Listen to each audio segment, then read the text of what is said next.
Buonasera a tutti. Devo dire che non vedo nulla, non vedo proprio le luci in viso, non vedo nulla. Intanto buonasera a tutti, benvenuti.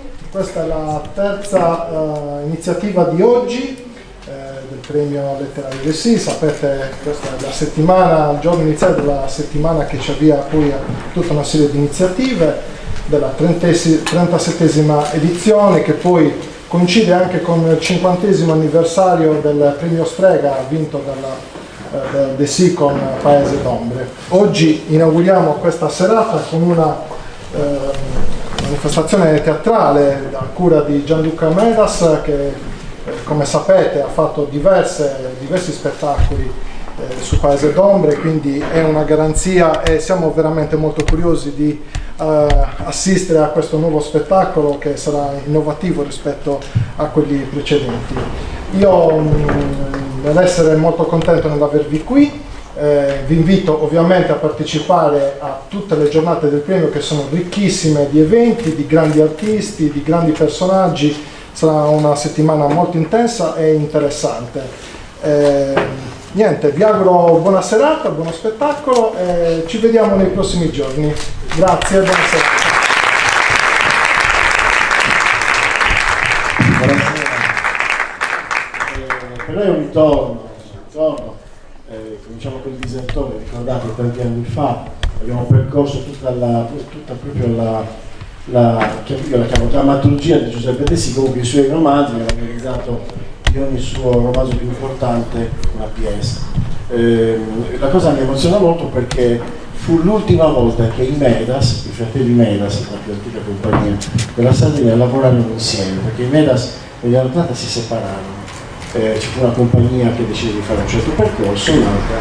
Io riuscii a metterli insieme ed è stata l'ultima volta che li avevo visti insieme, perché forse chi era testimone allora ricorderà l'emozione di quel momento, di questi zii, questi signori che hanno calcato le scene quando di teatro in Sardegna non si parlava neppure, non c'erano palcoscenici, erano parchi a vento, ci soffiava il vento per trovare via tutto, non c'erano leggi che li finanziavano, questi pionieri del teatro, perché come dice Mario Faticoni, il teatro non c'era per la Sardegna non c'era per il teatro, era un'esperienza particolare, fatta da una famiglia che aveva incontrato la cultura a casa, con la madre e il padre, ed erano la dimostrazione che se tu dai la cultura alle persone sono in grado di produrre cultura.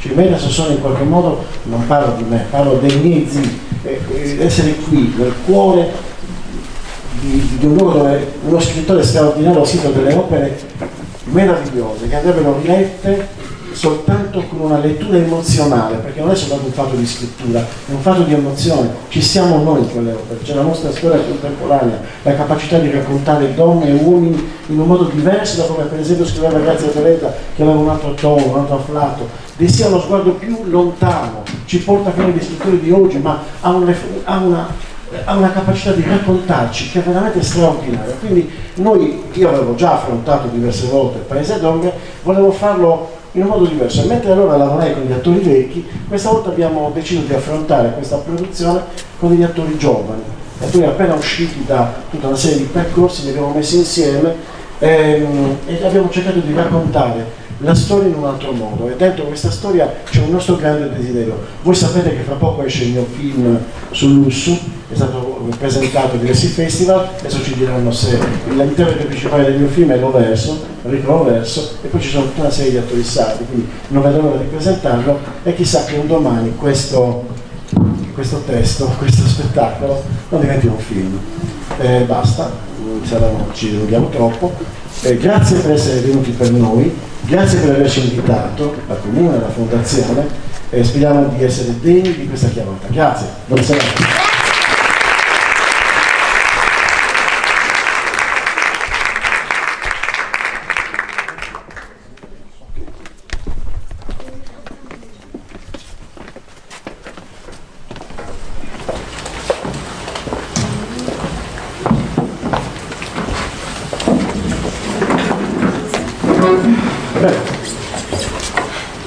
Accompagnerei per un po'. Pronto? Quasi.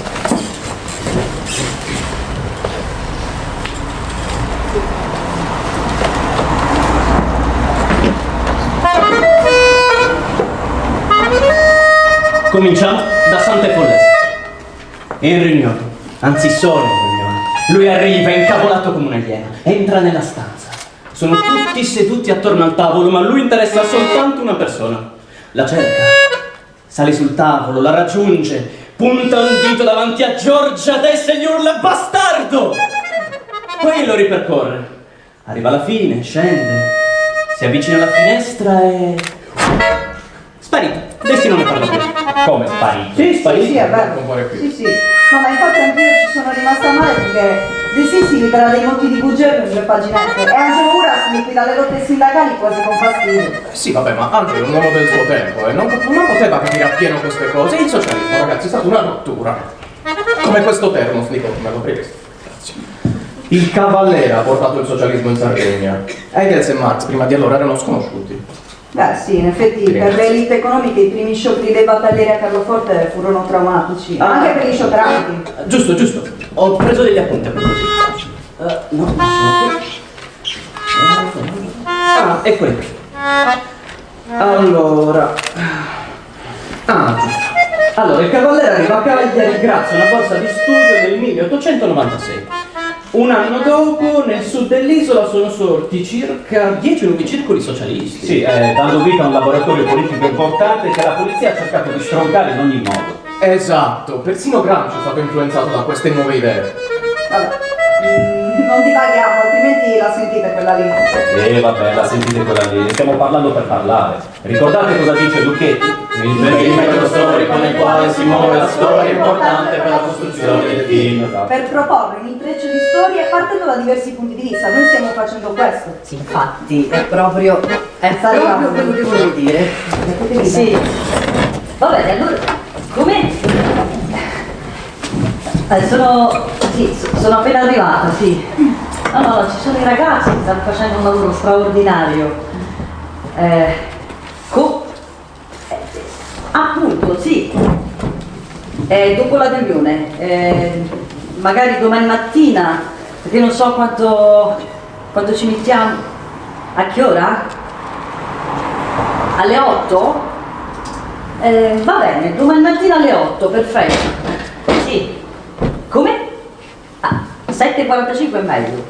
Va bene, va benissimo. No, è perfetto. Va bene. A domani, grazie.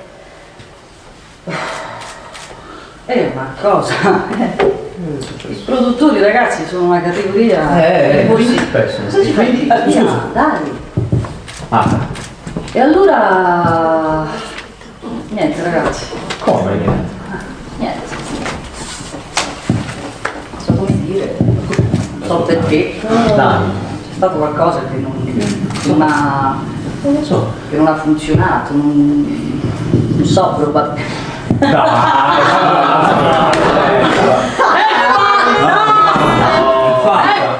Io lo sapevo. Dai. Tu hai dubbi. A me ne Tu hai dubbi. fatto voi di più. Hai rischiato di portare sfiga.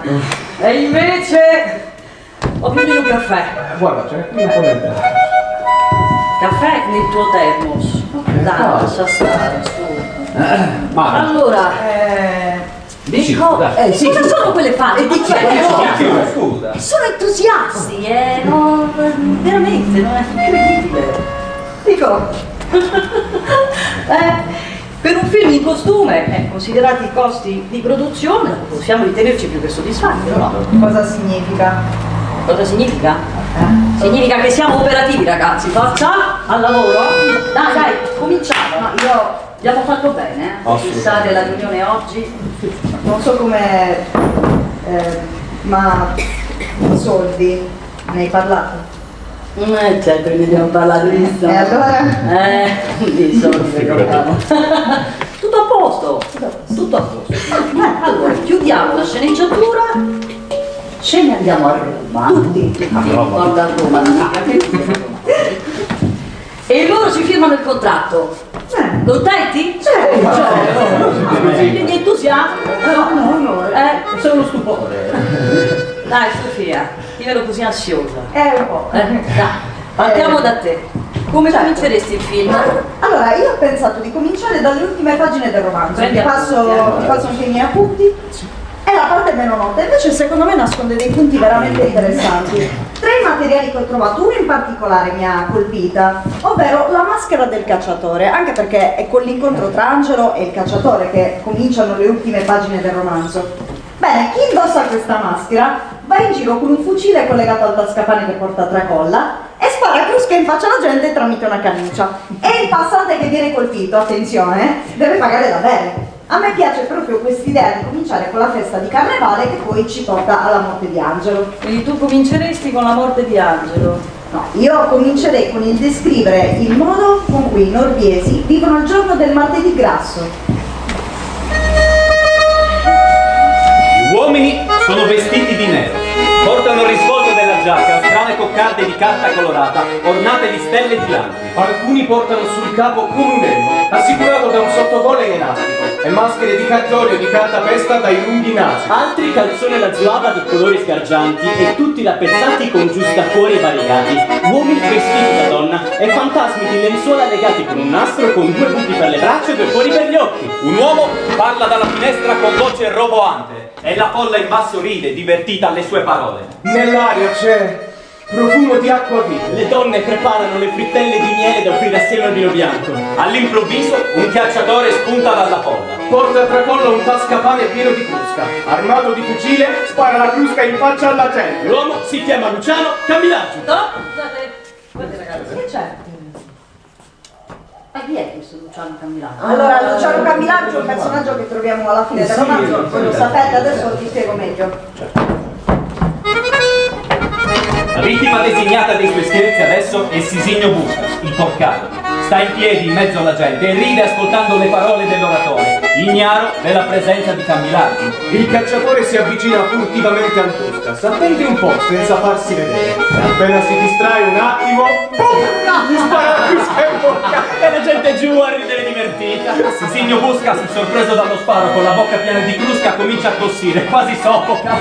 Chi gli sta vicino gli batte la schiena perché non si strozzi. Allora, qua Luciano Camillarcio balla, si sbizzarrisce e poi c'è Sisinio Buscas che è l'uomo più truce del paese, un uomo che non sorride mai, con cui è meglio non avere a che fare.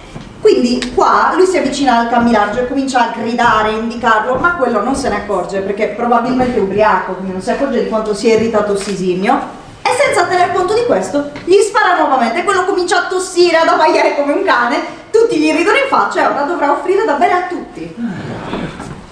Ma Sisinio non ha alcuna intenzione di offrire da bere al Camilaccio. Appena si riprende, estrae dalla tasca un lungo coltello e si scaglia contro l'uomo mascherato con brutte intenzioni. In quello stesso momento il vecchio Angelo Uras, incoraggiato dal tepore della serata, esce di casa. Vuole assicurarsi che la sua ordinanza di non girare mascherati venga rispettata. Procede in mezzo alla strada, appoggiandosi su un robusto bastone di ginepro. All'improvviso la sua attenzione viene attirata da un trambusto che giunge da una strada più avanti. Procede a piccoli passi verso l'Ibida, cercando di capire cosa sta accadendo.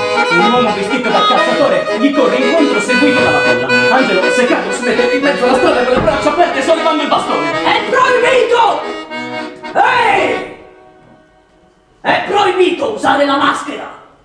Chiamo i carabinieri e vi faccio arrestare tutti! Luciano Camillarcio appena lo vede si ferma, come davanti a loro, ma senza toccarlo. Mi conosco! Mi conosco! Anche qui! Luciano Camillarcio! Ti farò perdere il posto! Vedendo il cacciatore fermo, Sisinio lo raggiunge e lo colpisce alle spalle con il coltello. Ma che fai? Ma sei colpito? Fosse stata un'altra persona, Sisinio Buscas avrebbe lasciato perdere, ma lui no. Lui non lascia perdere mai nulla. E quando è infuriato, non si ferma finché non ha dato sfogo a tutta la sua rabbia. T'ho visto! T'ho visto, Sisinni! T'ho visto! T'ho visto! Angelo, che avanti faresti? Portiamolo a casa! Angelo viene trasportato a casa e qui la figlia lo vede entrare moribondo. Come state, padre?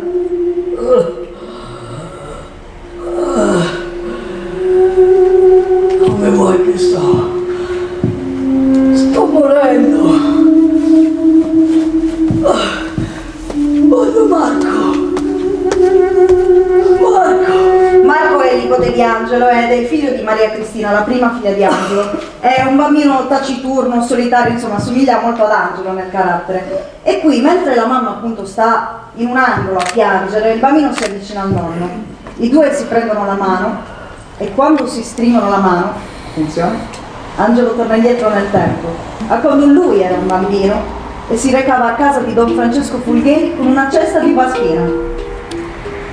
Finito? Questo era l'inizio. Oh! Aiutami! Sono fatta male per davvero. Si è fatta male. Ho fatto il gomito. Vabbè, cioè, basta Dobbiamo fare attenzione, cioè, No, se io mi sbilancio all'indietro, qualcuno subito dietro. Vabbè, non sono arrivato. È una questione di fiducia, ragazzi. Adesso? Se qui ti faccio un massaggio comunque. Che cosa? Se ti fa male la schiena ti faccio un massaggio. Ma davvero? Sì. Vieni. Vai. E là, pure era così, Ah, bravo, dai, coccolatevi un po', ne ho bisogno. Qualcuno ha qualche altra idea di inizio? Aspetta Marta, questo era solo l'inizio comunque. Sofia, siete tutti bravi, Siete tutti bravi, vi ho scelti apposta. Solo che adesso, se permetti, ho voglia di sentire qualche altra ipotesi. Ma sei bravo, Sai, ma anni di massaggi a nonna. A chi? A mia nonna. A nonna? Sì, a nonna. Va bene così, grazie. No. Va bene ragazzi, allora, attenzione, paese d'ombre, vediamo un po' se capite la metafora. È come un bastimento in acque tempestose. Bisogna attaccarlo da più parti, come da differenti pirati che vogliono accalappiarsi il malloppo. Capito? Sì. Si capisce che non hai capito? No, ho capito. Quindi, Sofia, ho voglia di sentire Sì, un'altra no, idea. aspetta, no, scusa se ti interrompo, io volevo solo sapere se ti fosse piaciuta questo inizio di idea. Io non so come tranquillizzare questa ragazza. La tua idea non è male, anzi, ha notevoli, come si dice? Possibilità, spunti, Possibilità di sviluppo. Solo che adesso io voglio sapere te. Alessio, dai, so che hai lavorato tanto. Sì. Perciò. Dunque, a differenza di Sofia, io ho pensato di ripercorrere il romanzo passo per passo. Mi immagino la fatica. Silenzio. E l'inizio del romanzo è come un prologo molto lungo. Dessì comincia con raccontare la storia di Angelo, raccontandoci anche la storia della Sardegna del tempo. Quindi parla dei molti angiolini, cita la legge delle chiudende, racconta le ribellioni per le tanche abusive da parte di contadini e pastori. E poi, la cosa più importante di tutte, secondo me, introduce una figura rivoluzionaria come quella dell'avvocato Francesco Fulgheri, protettore dei poveri, ma soprattutto di Angelo e di Sofia, la madre. Io all'inizio non voglio dare troppe spiegazioni, ma far capire che stiamo mostrando pezzi di vita quotidiana, un'abitudine quotidiana, come in questo caso il piccolo Angelo Uras che va a casa di Don Francesco. Ragazzi, a me la figura di Angelo è piaciuta così tanto che, a parer mio, iniziare la storia dal suo punto di vista è la cosa più giusta. Capito. Che cosa ne penseresti di un flashback? Come quello che ha proposto la tua collega? Pensi che snaturerebbe troppo il tuo progetto oppure... Sì e no. Sì e no. Forse no. Forse sì, no. Forse. Ho capito. Cominciamo ragazzi, su! Dopo aver ultimato le commissioni per la mamma, Angelo, a piccoli passi svelti, cesta tenuta sulla testa, si avvicina alla casa di Don Francesco. Lo sta aspettando. Da quando ha protetto la madre in una causa contro alcuni parenti del defunto marito e aver accolto il piccolo Angelo per poterlo istruire evitandogli il seminario, si è affezionata a quella famiglia, diventando una specie di tutore del bambino. Ogni mattina Angelo lo va a trovare e lui gli insegna a leggere e scrivere. Arrivato al cancelletto di legno bussa e attende in silenzio. Il ragazzo spinge il cancelletto che si apre con un lungo gemito. Questo rumore è il segnale d'allarme. Non urge l'ingresso perché in questo modo può accorgersi dal suo studio se qualcuno entra o esce. Il ragazzo va a trovare Zurito, il cavallo. Questo riposa nella stalla. Come lo sente di trisce e scuote la testa dei vetri cancelletto. Sa che il ragazzo gli porta sempre del pane e dunque lo aspetta. Fino finalmente entra nella casa, poggia la cesta per terra e fa un sorriso. Chi è?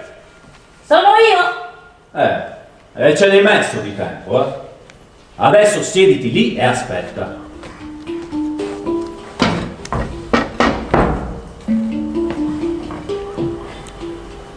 Don Francesco, posso portare da mangiare a Zuritto? Se avessimo aspettato te saremmo stati freschi io e il cavallo, eh?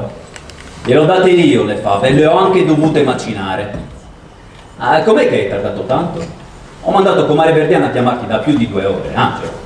Mamma mi ha mandato a comprare maccheroni.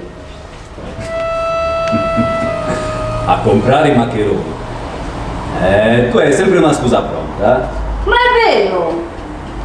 Dai, cosa hai messo lì per terra? Uva spina. Ve la manda mamma con tante scuse per il ritardo. Sì, però di a tua madre che non voglio che si disturbi tanto, eh? No, nessun disturbo, don Francesco. Mamma mi ha detto di dire che voi vi disturbate sempre con noi. Taci! Fai come ti ho detto. Posso portare da bere a Zuritto? No, verrà quando passeremo davanti alla beveratoio. E dove andiamo? Andiamo a dire a tua madre che ci prepari una minestra per quando torniamo. Detto questo, Don Francesco poggia il libro che stava facendo finta di leggere e fa segno al ragazzo di seguirlo. Girolamo Sanna, il baccaro di casa, ha preparato il caresse. Zurito scalpita, i 2 salgono. Don Francesco muove le griglie per dare il comando e Zurito parte al trotto nel vicolo del carruo che sbocca nello stradone.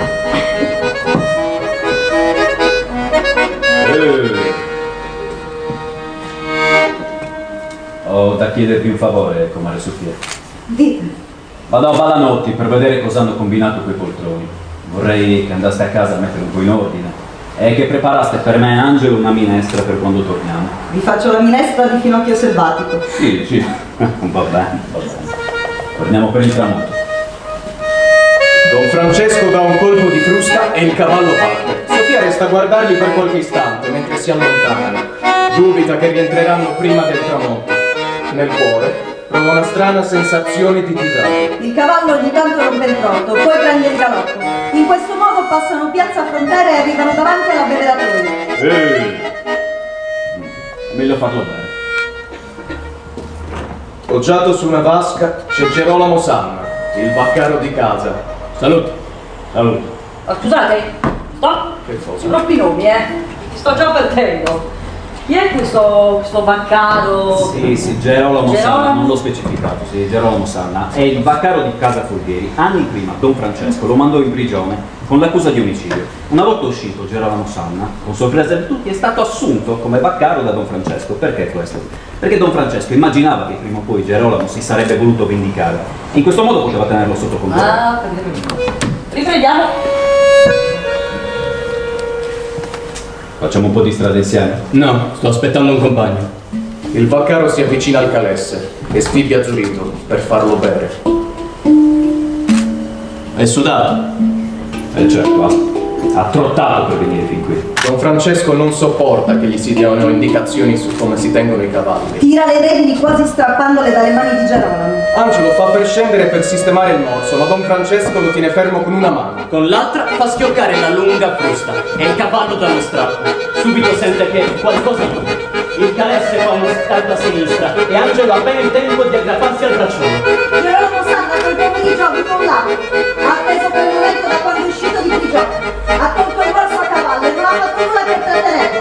Sa bene che sarà difficile guidare la carrozza senza il freno. Con un sorriso malvagio guarda il carro che si allontana. Muove la mano a taglio, a destra e a sinistra, per salutare il suo padrone. Buon viaggio! Mi ha mandato in prigione con l'accusa di omicidio colposo e ora deve pagare. Mi dispiace solo per il ragazzo che, non c'entra niente. Ma la sua famiglia ha testimoniato contro di me. Con la sua morte saremo pari. In questo momento il cavallo corre senza controllo. Il calesse sbanda ma non si rovescia. Le ruote del carro sbattendo sui massi provocano scintille. Dietro il calesse si alza una nuvola rossiccia. Forse dovrei gettare Angelo fuori dal calesse e oltre il muretto a secco. Dama che dico, sarebbe come ucciderlo con le mie mani. ecco poco prima della curva a comparire la sagoma di un carro a due buoi. L'avvocato fa cenno al bavaro di mettere il carro al centro della strada, in modo da fermare la corsa. Ma il bavaro non capisce, si mette di lato per lasciarli passare. Ti prego, salvati! Salvati, Madre Benedetta, salvati! E ti prometto che se mi salvi entro il seminario, facci tornare a casa sani e salvi! Guai a te, Angelo! Farsi prete quando non si ha la vocazione è peggio che morire. Nel primo cassetto del comodo dello studio c'è il mio testamento. Tu e tua madre siete miei eredi, ma se torni in seminario non ti lascio nulla. Don Francesco solleva la pistola e mira la testa del cavallo. Vuole abbatterlo. Tieniti forte! Angelo si tappa le orecchie, ma la detonazione lo fa trasalire. Don Francesco non è mai stato un gran tiratore. Sbaglia mira, è difficile colpirlo mentre corre. Solo che il cavallo spaventato ora corre il galoppo ancora più velocemente. Don Francesco solleva l'altra pistola e prende nuovamente la mira. Zurito imbocca la curva a tutta velocità. Il calesse per qualche istante sta in equilibrio su una ruota sola. Don Francesco mi pare il secondo colpo, ma manca ancora una volta il cavallo. Aumenta ancora la velocità. La strada si restringe ancora di più. Un ramo di ulivo porta via di netto il cappello dalla testa di Don Francesco. Tieniti forte! Questa volta Don Francesco impugna il fucile, prende la mira con cura, è l'ultima possibilità che ha. Quando si sente sicuro, spara. Il proiettile sfiora il collo di Zurito che si spaventa ancora di più. Adesso il calesse urla minacciosamente. Non c'è più nulla da fare. Don Francesco prende Angelo tra le braccia, lo stringe al petto e lo solleva. Vedi quel ramo? Aperta, lo stringi forte! Il ragazzo viene strappato dalle braccia di Don Francesco. Rimane sospeso a 3 metri da terra. Da quella posizione vede il calesse allontanarsi. Don Francesco, voltato verso di lui, gli grida qualcosa. Poi il calesse ad una curva sbanda a destra e va a rotolare nel letto di un torrente. Don Francesco, sbalzato in aria, dopo un breve volo, cade sui grossi ciottoli. Angelo, senza più forza nelle braccia, cade dall'alto. E fa in tempo a vedere in lontananza Don Francesco volare in aria come un uccello. Poi il calesse rovesciato piccolo piccolo. Infine non vede, non sente più nulla. Bella! Mi piace, bravo! Vabbè, una scena un po' difficile da girare. Lo so, però fattibile, no? Sì, sì, no, poi straordinaria per l'intensità. Mi piace. Bravo. Grazie. Ottimo lavoro. Poi come procederesti? Io riprenderei da Angelo che nel mentre ha perso i sensi in strada.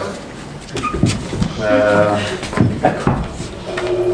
Angelo si alza e comincia a correre verso il punto in cui ha visto il calesse ribaltarsi. Cammina, fino a che arriva alla curva e si ferma perché sente un nitrito sommesso. È Zurito il cavallo.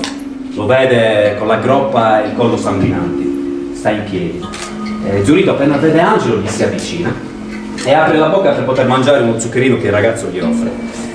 Dopodiché, quando il cavallo si muove, Angelo vede che dietro di lui, a pochi metri, giace il corpo senza vita di Don Francesco. Ha gli occhi sbarrati, la bocca digrignata, una ferita lungo la fronte che gli va da una tempia all'altra. Angelo per un po' di tempo resta fermo, poi si fa il segno della croce, si avvicina al cadavere e recita la preghiera dei defunti. Vede che dalla ferita è uscito molto sangue, così tanto che ha arrossato una pianticella di elce.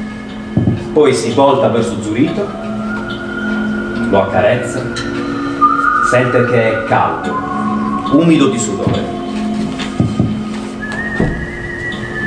Sente che caldo, sudore.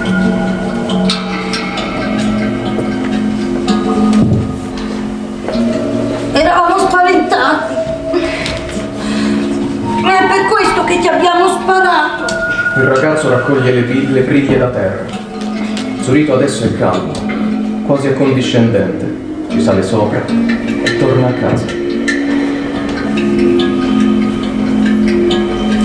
E da qui l'inquadratura si sposta direttamente verso casa Balanotti, dove ricordiamo Sofia sta mettendo in ordine, ha preparato la minestra per Angelo e la buonanima di Don Francesco. Ci sarebbe il percorso che il ragazzo fa dal luogo dell'incidente fino a casa Balanotti, anche se io questa scena, io la toglierei questa scena. Nel romanzo è importante, però nel film... Sì, aspetta, ma dimmi se ho capito bene. Tu vuoi fare tutta la prima parte del romanzo in un solo piano sequenza? Mamma Sì.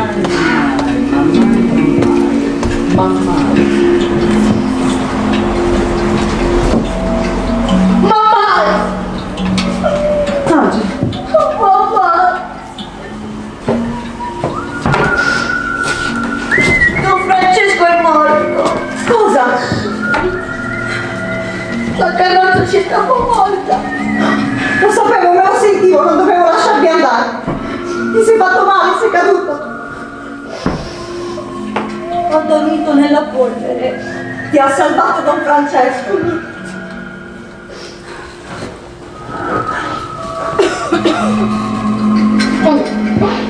Mamma, ma lo sai che Don Francesco prima di morire mi ha detto che ci lascia tutto il suo?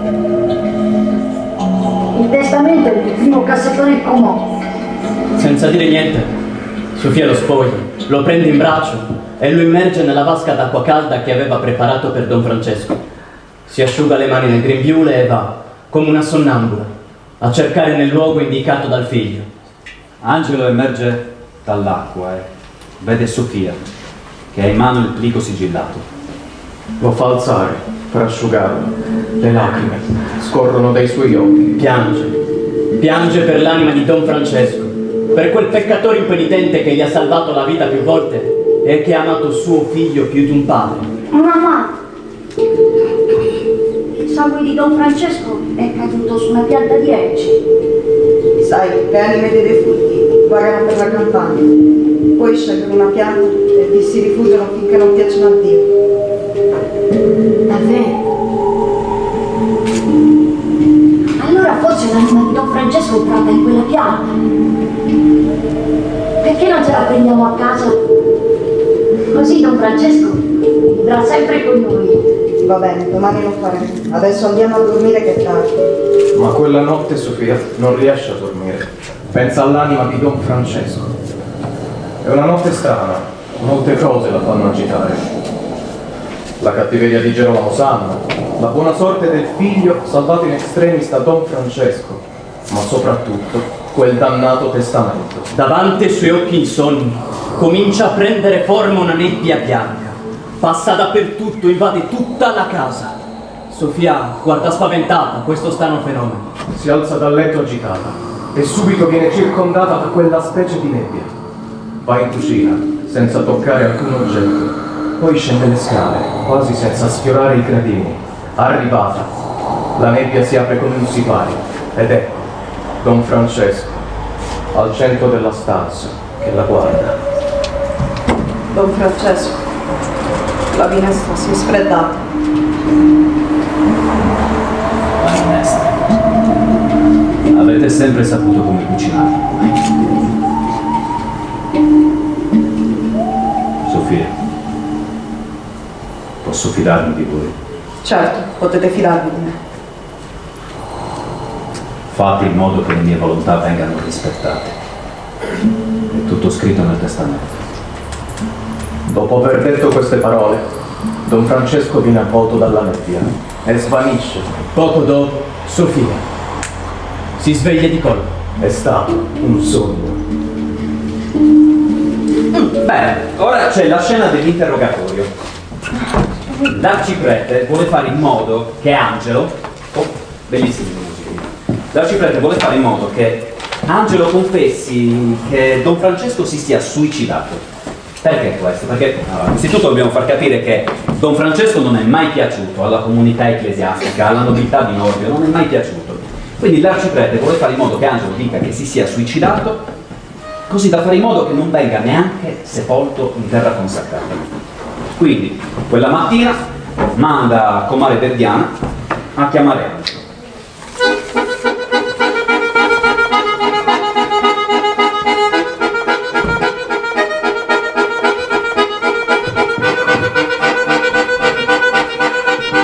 Devi dirmi la verità. Ricorda che per chi mente non c'è il perdono, si va dritti all'inferno. Io non ho fatto niente. È un pezzo che non vieni in chiesa a confessarti e ieri rischiate di morire. Ma io dall'ultima volta che mi sono confessato non ho fatto peccato. Non hai detto bugie. No. Non hai commesso alcun atto impuro. No. Vorresti farmi credere che sei innocente eppure che se fossi morto saresti andato direttamente in paradiso. Io non ho detto quello. Devi rispondere alle mie domande. Tu frequentavi la casa di quel peccatore. No. Don Francesco non era un peccatore. Era buono. E aiutava i poveri. Lo hai mai visto pregare? Lui diceva che per pregare basta fare opere buone. Lui ne faceva. Ma cosa ne sai? Ieri l'avvocato ha sparato 3 colpi di pistola. No. Due colpi di pistola e uno di fucile. E contro chi gli ha sparato? Contro Zuricco. Gli aveva preso la mano, era impazzito. E gli altri 2 perché gli ha sparato? Per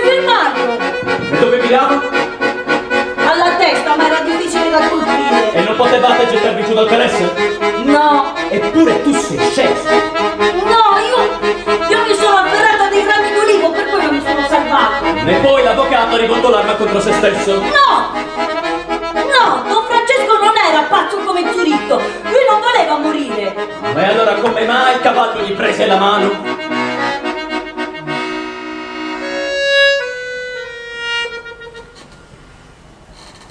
Siamo in confessione. Vero? Certo, Angelo.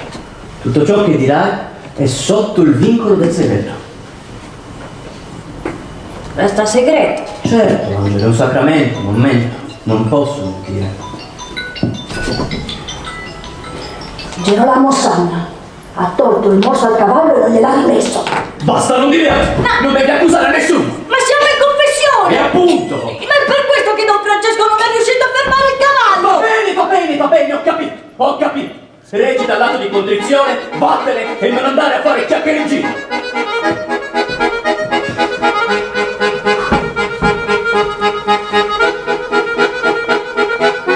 Quella stessa mattina il notaio va a casa di Sofia per chiederle il permesso di poter leggere le volontà di Don Francesco nella casa dello stradone.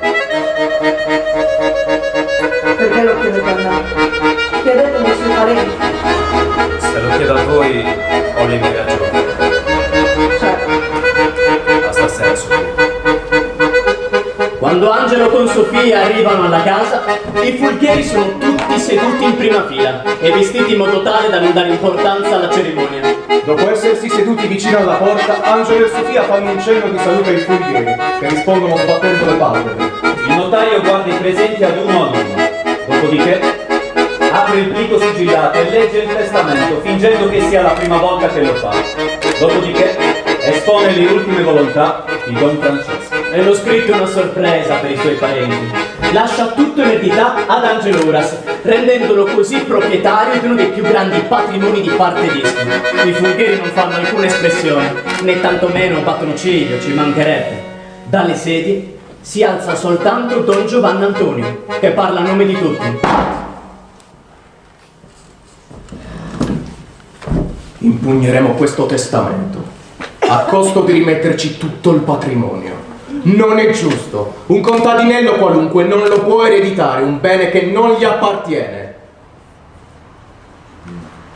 Mi dispiace contraddirvi, Don Giovanni Antonio, ma questo testamento è stato scritto troppo bene, in modo così accurato, che vi consiglio di lasciar perdere.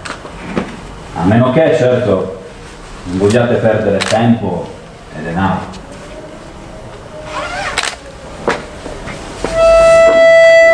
Quella sera, al tramonto, Angelo con Sofia, seduti nel giardino della casa sulle seggiole intagliate, puliscono il grano. Quest'anno non piove, non fa bene. Piove, ma mai. Certo, pioverà. Se non piove non si possono raccogliere le fichidindia. Fanno male se si raccolgono prima della pioggia. E perché? Non basta tenerle nell'acqua per rinfrescare. No, non basta, ci vuole la pioggia. Ma mai. Ma perché a quelli là non gli lasciamo sacquagote e sapotto su? E noi ci teniamo soltanto palanotti? Sì, sono contenta che mi dici questo. Teniamoci Balanotti e il cavallo. Di più non possiamo accettare. Il resto che se lo tengano loro, così staremo tutti in pace.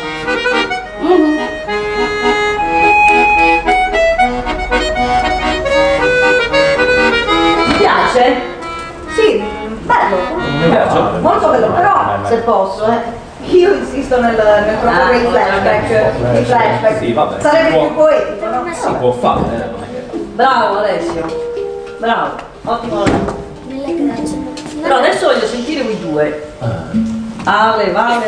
io? Sì, cosa vi siete inventati? Grazie Marta. Allora, io e Vale abbiamo pensato di ribaltare completamente la vicenda. Vogliamo partire da un espediente narrativo che ci permetta di raccontare la storia di Angelo da un'altra prospettiva. Vogliamo partire dall'omicidio di Antova. Interessante. Grazie. Ma aspetta. Che cosa? No, vedete, dall'omicidio di Antova, iniziare così. Che problema c'è? L'hai preso da quel romanzo. Dai, anche quello. Cronache di una morte annunciata, anche quello. Ma lei- dai, la trama è la stessa. Cioè, dicendolo così, sì, l'ho letto. Sono grosse differenze. L'ho letto. E tra l'altro, parlando di film, Rosy ha tratto un film da quel romanzo. Che però non ha avuto successo. Vabbè, allora, il cast non ha dato la produzione e il film era scritto con superficialità. Ragazzi, si sa fare di meglio. No, bene. Brena, non voglio sentire il Raga, prossimo. posso Andiamo continuare? avanti, vai, Grazie. devi andare avanti. Antola è il proprietario della ditta che ha vinto l'appalto per il taglio dei boschi. Questi boschi venivano costantemente devastati per essere trasformati in combustibile per le miniere della zona. Angelo è il primo imputato agli occhi di un ispettore cagliaritano. Questo perché era il sovrintendente del taglio di questi boschi e aveva litigato più volte in pubblico col nostro. E i sospetti portano lui, ovviamente. Angelo per di più si è dato alla macchia, si dice, su consiglio del suo stesso avvocato. Per conto di tutta questa situazione parte da Cagliari un regispettore in missione mandato dal viceré. Quindi, da una parte abbiamo il cadavere di Antola, un uomo spregevole.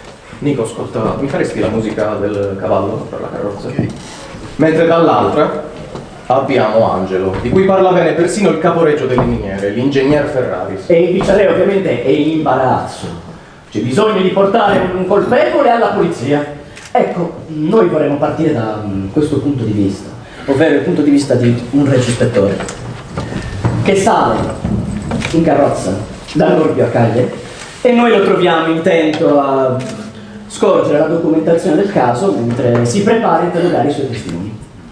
Però, in effetti è interessante. Cioè, l'idea di un personaggio creato apposta per il film. Sì, no, sì. no, davvero ci sta. Ragazzi, leggiamo, dai. Quindi, l'ispettore sale sulla carrozza chiusa, parte per il viaggio, tra le mani tiene le carte del caso, potrà interrogare tutti i testimoni e farsi un'idea dei fatti.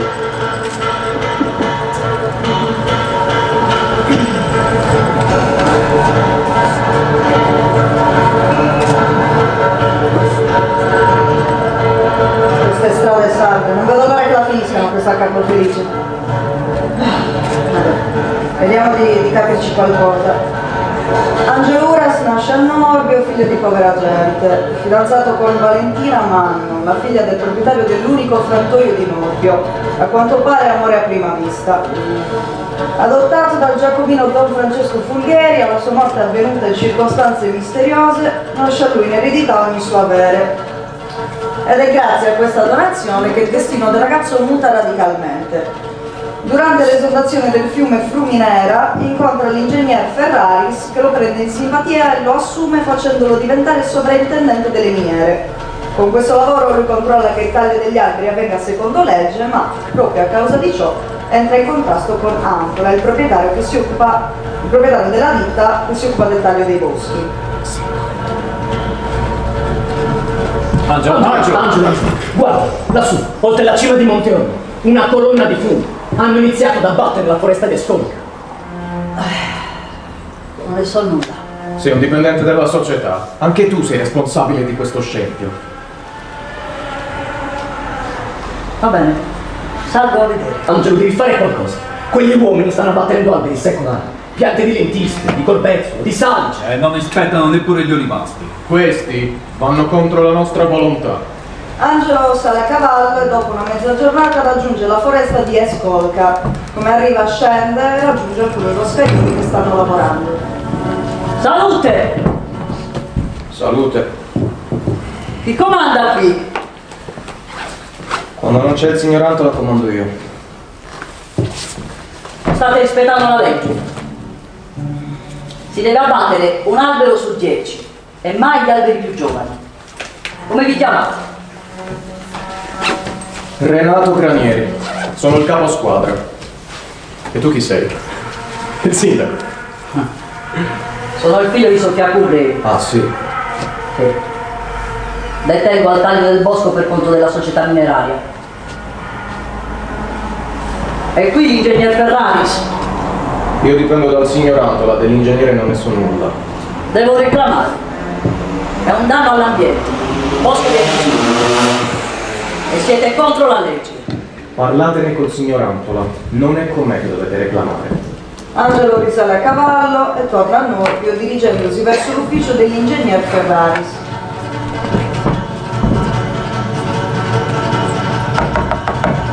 Sì? Angelo! Ingegnere, Qual buon vento! Antola non rispetta la legge. No, Angelo, per cortesia, non voglio parlare di lavoro oggi. Dai, entra! Vieni. Parliamo di cose varie. Ad esempio, la tua fidanzata. La mia fidanzata. La tua fidanzata, come si chiama? Valentina, perché? Valentina. Che bel nome. No, te lo chiedo perché l'ho conosciuta proprio oggi. Sì, ho incontrato tuo suocero e mi ha presentato le figlie. Mi ha portato anche a visitare il lorificio. Un uomo in gamba, caspita, ha messo su una struttura da fare invidia a un continentale.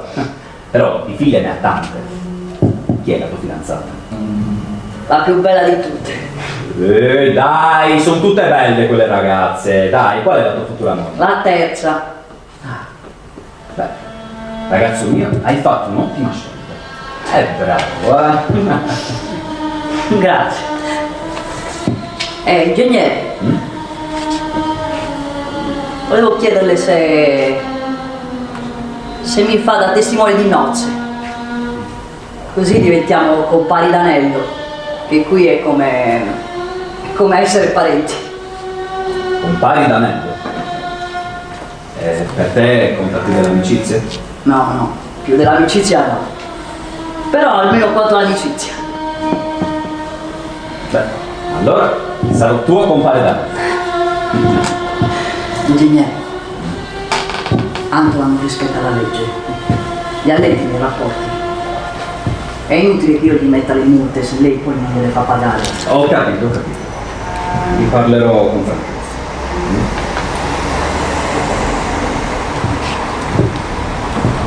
Se Angelo non fosse fuggito via dal seminario, adesso sarebbe diventato un piccolo prete di campagna. Se la mamma non l'avesse mandato a comprare un po' di pasta, facendola arrivare tardi a casa di Don Francesco, certamente quest'ultimo non sarebbe stato ucciso. Nella vita di Angelo c'è sempre un sé, che comanda il destino.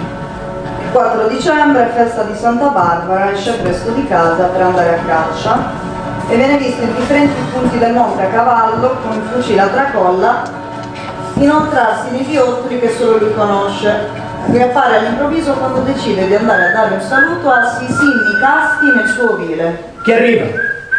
Sono il figlio di Sofia Currei. Sia lodato Gesù Cristo, Angelo Uras. Sempre sia lodato, Sisinni Casti. Cosa ti porta qui il giorno della festa della patrona? I colombi selvatici. Anche mio figlio piaceva andare a caccia il giorno della festa di Santa Barbara. Diceva che c'è più silenzio tra gli alberi. Tuo figlio era un grande tiratore, Sisinni.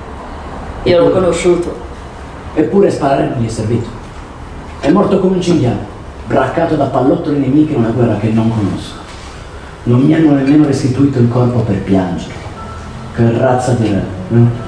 Nessuno sa chi è, nessuno l'ha mai visto. Parla una lingua straniera. Ci ha tolto le terre e per di più si dice padrone dei nostri alberi e dei nostri fiori. Che razza di re vigliacco fa questo senza farsi mai vedere? Io piango mio figlio perché è morto senza onore per un re straniero. Frenate d'amarezza, Sisinni. E c'è gente morta anche da viva. E invece chi vive nei ricordi di chi lo ama non muore mai. Hai ragione. Ed io sono stato un cattivo ospite. Che ore sono? Deve essere l'una. Luna. Zua! Vieni! Che offriamo da bere ad Angelo! È il nostro vinello. Bevilo tranquillo, male. Non te ne fa anche se non è bevuto, anche se non è mangiato. Ehi, Angelo. Va.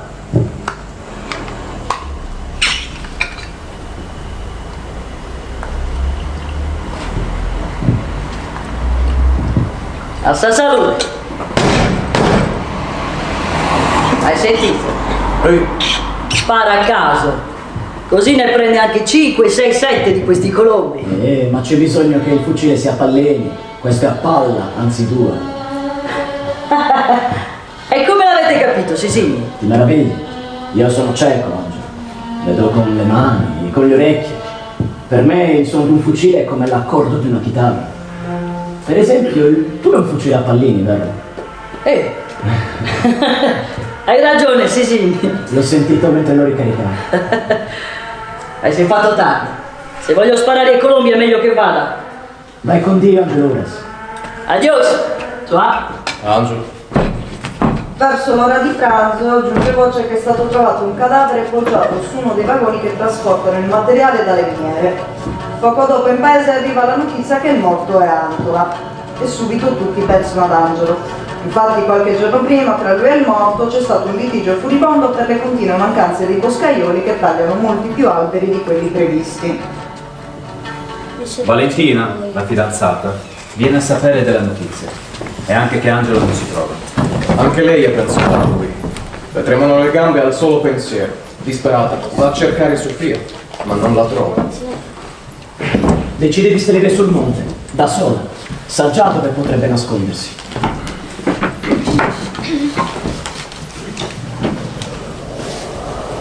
Gavino, Che ci fai qui? Stai andando a vedere il morto? no, E io cosa dico a tuo padre, se mi chiede di te? ti ha mandato lui, No, quindi vai in paese. vengo con te. So dove stai andando. È facile da capire. E non sono curioso, ma non posso lasciarti andare in giro da sola, di notte poi. T'accompagno. Va bene. Andiamo a buonanotte dunque. Dimmi la verità, ti ha mandato mio padre. No, sono andato a vedere il cadavere e poi ti ho vista. Ascolta, Valentina, tutti in paese credono che sia stato lui. Io non ci credo, però i toscani l'hanno visto in giro. Sì, questo non basta, ma è meglio se si nasconde per un po', finché le cose non si sistemano.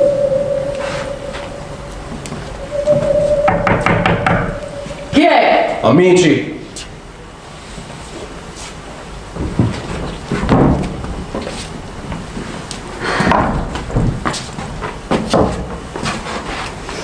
Gavi? Angelo. Che cosa sono quelle facce? È successo qualcosa? Hanno ucciso Angelo. Credono che siate stato voi ad averlo ucciso. La gente crede che sono stato io. La gente crede questo. Vi hanno visto aggirarvi vicino alla fonderia. Avevate un fucile anche. Io lo porto sempre il fucile. Sono venuto a sparare i colombi. Sì, ma non dovete dirlo a me, ma al magistrato. I carabinieri vi cercano per tutta Norpio. E vostra madre è preoccupata, lo sapete? Ha parlato con l'avvocato Cadore. Cosa? Già. Mia madre ha chiamato l'avvocato. Ma mia madre crede che io sia colpevole. Non lo crede, ma non importa quello che crede Sofia Currelli o quello che credo io o quello che crede lei. Non vi importa, non vi serve a niente quello che crediamo noi. L'avvocato vi manda a dire che è meglio se rimanete nascosti. No, nascosto. Nascosto, Gabriele. Io sono innocente. Se mi nascondo sembra che ho paura, che sono stato io. Anche Sofia Currelli diceva così, poi l'avvocato l'ha convinta. Angelo, rimanete uccelli di bosco. Come a Lorenzo Gamurra. È rimasto alla macchia per 20 anni. Se avete fegato fate come Lorenzo. No, io il bandito non lo faccio, capito? Io domani me ne scendo il paese e vado col maresciallo. Fate come credete, Angelo. Vedi? Io ho fatto il mio dovere. All'avvocato, cosa gli mandate a dire? Ditegli che voglio parlare con lui. O con Antioco. Va bene. Intanto me ne rimango qua e aspetto. Ora si è fatto tardi. Noi due andiamo. Noi. Io resto qui. Non credo alle mie orecchie. Valentina Mano. Credici, credici. Dì a mio padre che non sono voluta tornare giù con te. O digli quello che vuoi. Affari vostri. Affari vostri. Valentina aveva paura che non lo avrebbe mai più rivisto. Immaginando la sua vita da ricercato, una vita raminga e senza speranza, decide di passare con lui quella notte. Quella notte fu concepita Maria Cristina. Bene! Grazie. Bella perché questa scena si regge tutta sugli sguardi non detti, Quello che volevamo, sì. le emozioni. Infatti c'è troppo testo. Ma si può togliere. No, io taglierei qualche battuta No, interne. no, certo. Siete d'accordo? Sì, sì, certo. È una proposta. Bene. E poi come andrà? E poi abbiamo pensato a uno sviluppo inaspettato che portasse a un finale aperto. finale. Sì. Cioè, siete andati oltre il programma previsto per oggi. Non ho parole. Bravi. Grazie. Vuoi sentire? Certo, vai. Allora, dopo, grazie. Questa secondo noi è la parte più bella di tutto il film. Allora, l'ispettore è arrivato con lui, ha fatto le sue domande, ha chiesto ad amici, parenti, non ha risolto nulla. Questo perché Angelo Uras ha un alibi. Infatti, all'ora dell'omicidio di Antola, lui era a casa di Sisi Nicastri a bere il suo vinello. Per di più, il calibro del fucile che ha ucciso Antola non corrisponde al calibro del fucile di Angelo. Dunque, Angelo Uras è innocente. La notte di Natale, l'arciprete sposa i due giovani durante la messa solenne. È una messa bellissima, ha partecipato tutto il paese. Mentre il prete celebra, poi dedica. Buon segno, pensa Buon segno, pensa Valentina, accarezzandosi la pancia. Il destino mette le sue fondamenta nella vita della coppia. La vita è un insieme di incroci, bivi, strade strette, tortuose. Ancora una volta, Angelo deve chinare il capo all'antico rito delle scelte dolorose. Cambiare, rischiare o vivere una vita da sorvegliante. Ritornare a Baranotti, ritornare alla terra, ritornare alla coltivazione degli ulivi o sovrintendere al taglio del bosco. Ed è di nuovo il nostro Ferraris a dare un consiglio fondamentale a Angelo.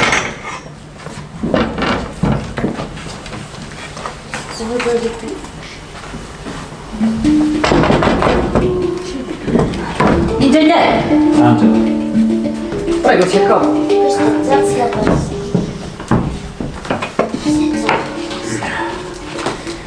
Angelo, dobbiamo parlare. Di che si tratta?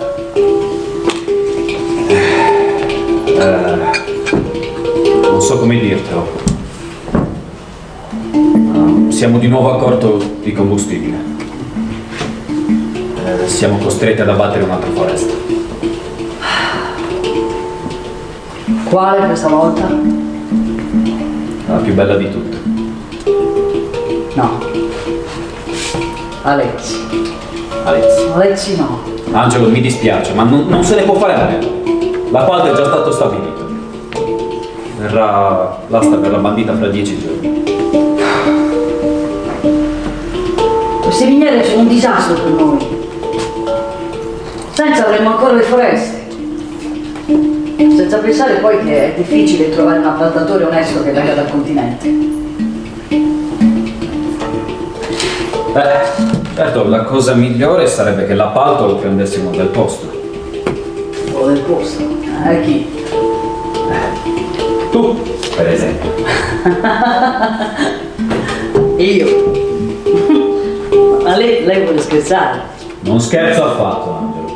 Ti sto offrendo un affare. Io non ho soldi, ingegnere. Non ho soldi. Per quello c'è l'appalto di Alexi. Lavorando onestamente può dare ottimi guadagni. Ma per cominciare ci vuole denaro, io non... Chi me lo dà? Angelo, ci sono le banche per questo. No. Troppo rischioso, ingegnere. Troppo rischioso. Poi basterebbe un fiammifero per farmi cadere tutto. È rischioso, eh? Quando monti sul tuo cavallo non rischi forse di cadere e farti male? Rischi ce ne sono dappertutto, sempre, e dovresti saperlo. Io sono sicuro che tu riusciresti in questa impresa. Pensaci, parlane con tua moglie, con tuo suocero, ma ricorda che alla fine dovrai agire di testa tua. È un'offerta che non puoi farti sfuggire.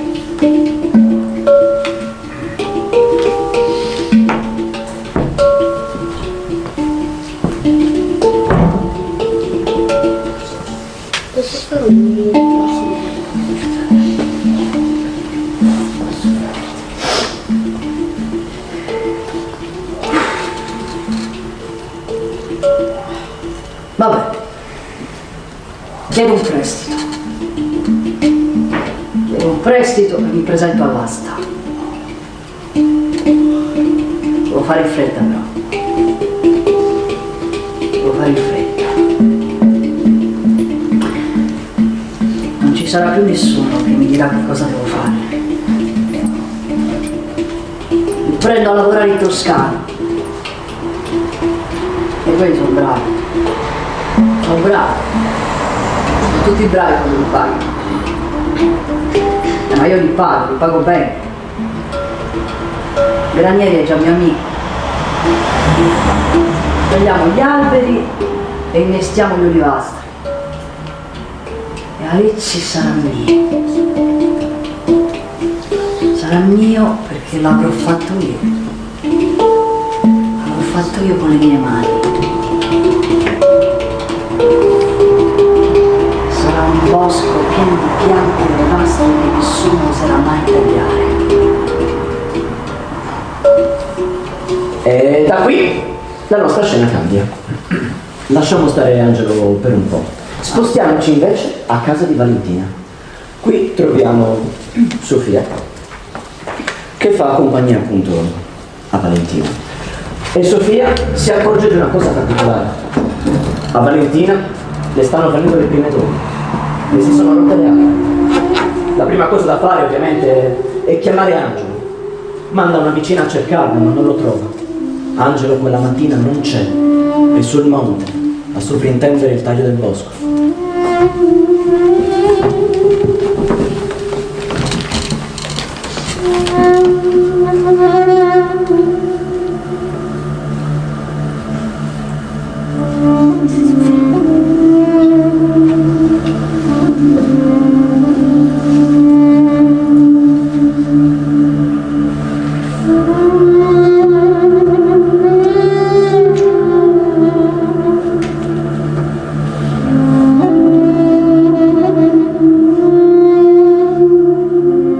Me ne sono accorta subito, appena entrata in cucina.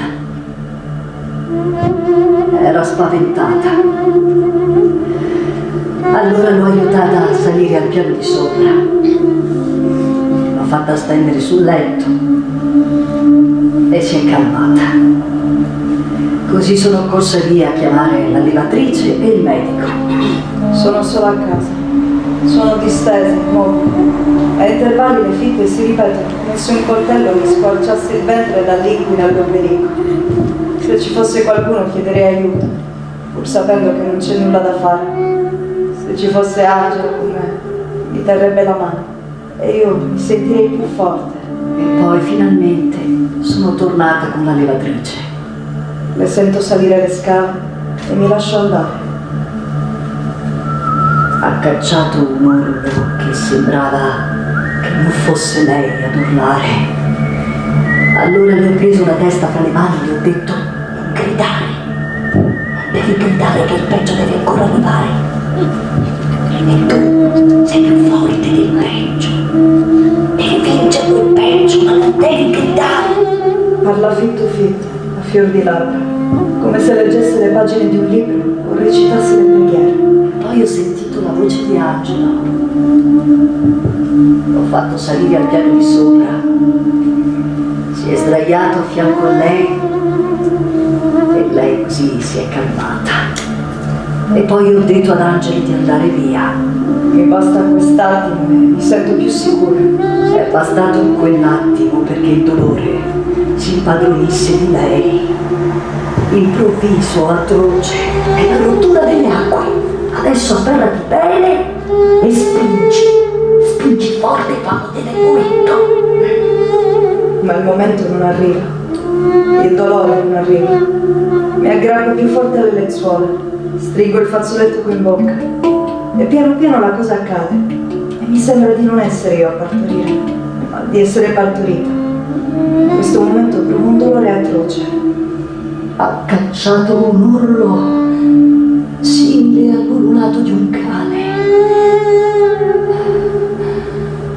E poi finalmente il dolore si è affievolito e lei si è rilassata. E ora la vedo, è piccola come un cucciolo. Il suo primo vagito era un urlo stridolo, affannoso. Sembrava una protesta. Valentina ha chiesto di poterla abbracciare. La levatrice si è avvicinata e gli ha detto: ha visto? È una femminuccia. E così Valentina si è commossa e anche noi ridevamo e piangevamo insieme per la gioia. E poi, felice, Valentina si è addormentata. Poi Angelo si riavvicina alla porta lentamente, non sente più il rumore, non sente più le voci delle due donne, c'è una luce soffusa. Allora la apre con cautela, vede Sofia e Valentina. Allora entra piano, in punta di Sono piedi. entrato piano, in punta di piedi, e l'ho vista. Dormiva. Aveva le labbra socchiuse e sorrideva ancora. Credo di non averla mai vista così bella. Non ho potuto resistere alla tentazione di toccarla e baciarla. Ma quando mi sono avvicinato e le ho sfiorato le labbra, ho avuto un brivido. Ho sollevato la coperta. C'era una pozza di sangue intorno a lei. È morta.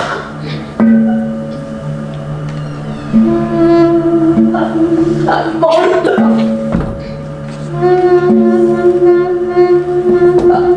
È morta. Sono morta. Ma non finisce qui. Meno male. È un finale aperto. Però questo ci permette di creare una versione in 2 puntate per la televisione. Ma versione della TV. Oh! Bravo. Una cosa per volta, dai. Però. E se non finisce così, come finisce? Allora, immagina la scena straziante. Angelo è un uomo distrutto. Il sogno di una vita felice, colma d'amore, con la donna che ha amato e lo ha visto crescere in tutta la sua vita di uomo, è stato infranto. Da questa relazione è nata Maria Cristina, una bambina che Angelo non vuole nemmeno più vedere. Quindi, come potete immaginare, la vita per lui non ha più alcun senso. Dopo il funerale, si chiude nella sua stanza e non vuole più vedere nessuno.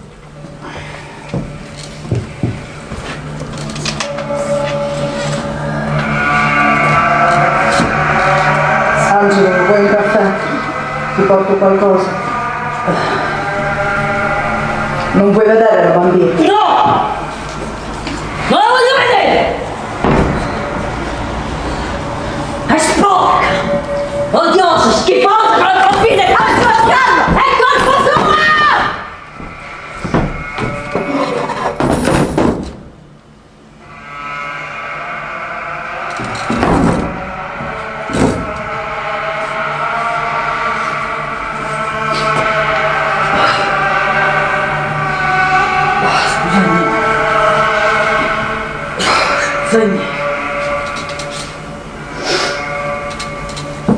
Bisogna di stare solo, ma...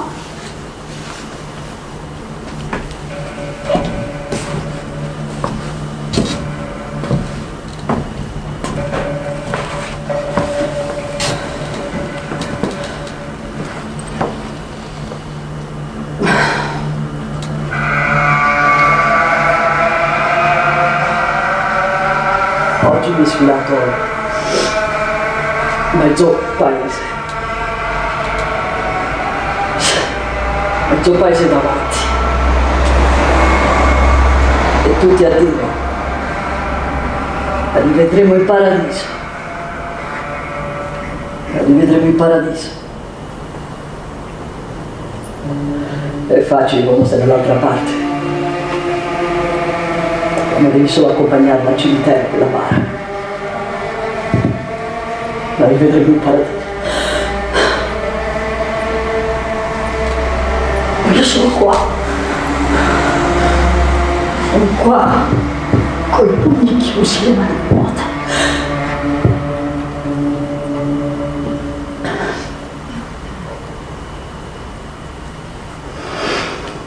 Devo andarmene. Me ne vado. Me ne vado via. E comincio da un'altra parte, tutto da capo. La bambina la lascio a mia madre, che non lascerebbe mai partire. Un trappola sono. Un trappola sono.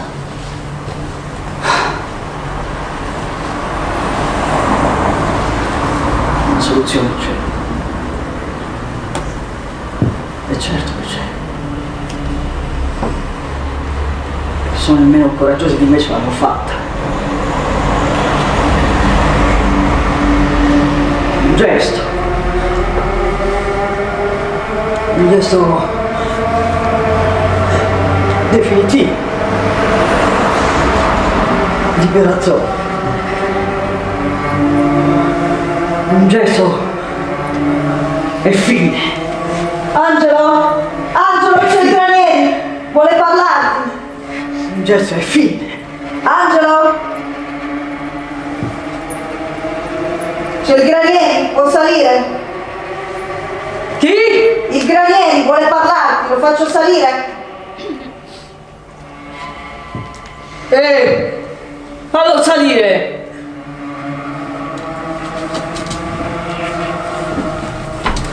Angelo, è permesso? Perdonatemi se vi disturbo in casa proprio oggi, ma ho urgenza di parlarvi. Domani mattina io torno in foresta. Ci disturbo, niente. Per via dell'appalto. Abbiamo saputo che anche voi prenderete parte all'asta e volevamo sapere io e i miei compagni cosa c'è di vero. Vedete Angelo, se voi prendete l'appalto, noi restiamo al vostro servizio. Ma se lo prendono i pistoiesi, facciamo fagotto.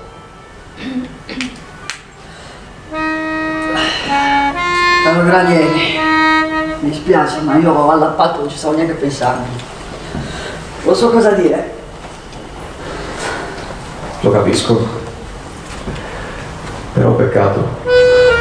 Peccato perché fareste un affare. I boschi verrebbero tagliati come volete voi. E noi lavoreremo bene. Io me ne intendo di boschi, Angelo. Vi sarei utile. Pensateci. Vengo a parlarvene per conto dei nostri compagni. Fateci sapere, Angelo. Mi ricorderò, grazie. Stammi bene.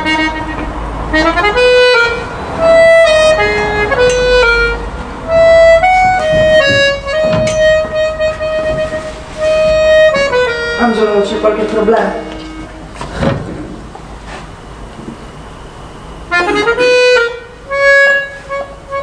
No, nulla. Tutto a posto.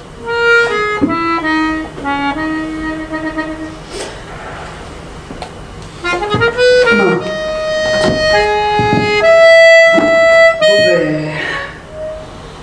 Dove Maria Cristina? Portami la mia figlia. E lì, ecco Maria Avanti, sulla pari. Vieni, vediamo.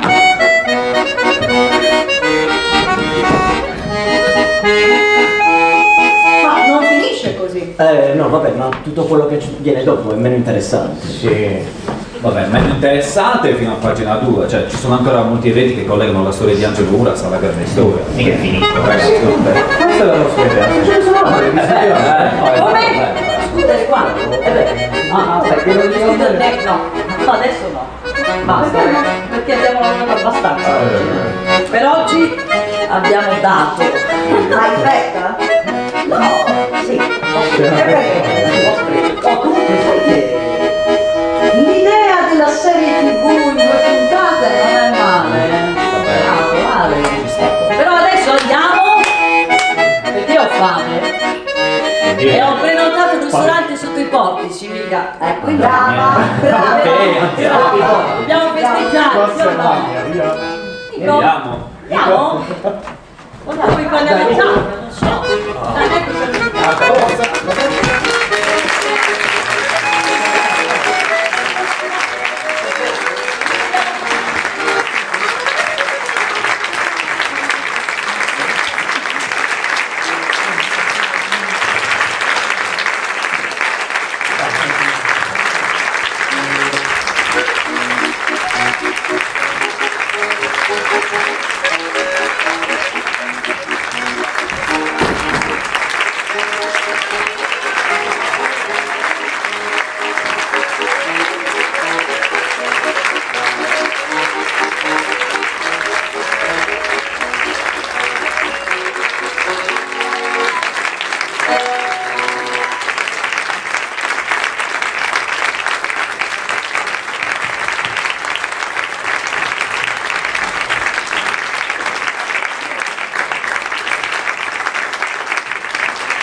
un'attività che svolge una persona sola. Dobbiamo abituarci all'idea che si lavora sempre insieme per fare tutte quante le cose, e per poter fare questa cosa ci sono tante altre persone che sono visibili. Non è questo il solito discorso, io devo davvero tantissimo a tutte le persone che ci hanno incoraggiato, perché sapete, spesso gli artisti vengono considerati dei mendicanti e spesso vengono maltrattati perché chiedono soldi, anche gli laici chiedono soldi, però nessuno si arrabbia. E dietro c'è un lavoro di tante ore, di moltissime ore. Con questi ragazzi giovani che sono trovati, a parte una, diciamo, giovane, cioè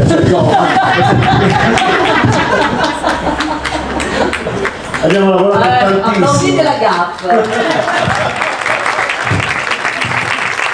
Abbiamo lavorato tantissimo per rendere omaggio a uno scrittore che noi riteniamo assolutamente ancora inedito sotto molti punti di vista, perché per esempio c'è da esplorare tutto il suo percorso sui personaggi femminili che sono molto intensi, molto interessanti e molto moderni, per cui abbiamo lavorato perché volevamo davvero rendere omaggio a questo che ritengo sia lo scrittore forse che più mi commuove quando lo leggo, e tutti noi li annoiati raccontando di tutte le cose che avevamo fatto prima di arrivare. Ecco, questo è, diciamo, il punto finale di un percorso, è un punto iniziale di un altro percorso, perché noi continueremo a lavorare su cercare di raccontare l'anima delle persone, perché poi questo devono fare gli artisti. In un momento come questo, dove sembra che la vita ci stia sbriciolando sotto i piedi, noi siamo quelli che possiamo curare le ferite, perché attraverso questa catarsi che avviene attraverso l'arte possiamo davvero rinascere in un momento in cui sembra che tutti moriamo e tutti diciamo che non c'è futuro per i nostri figli. Non è assolutamente vero,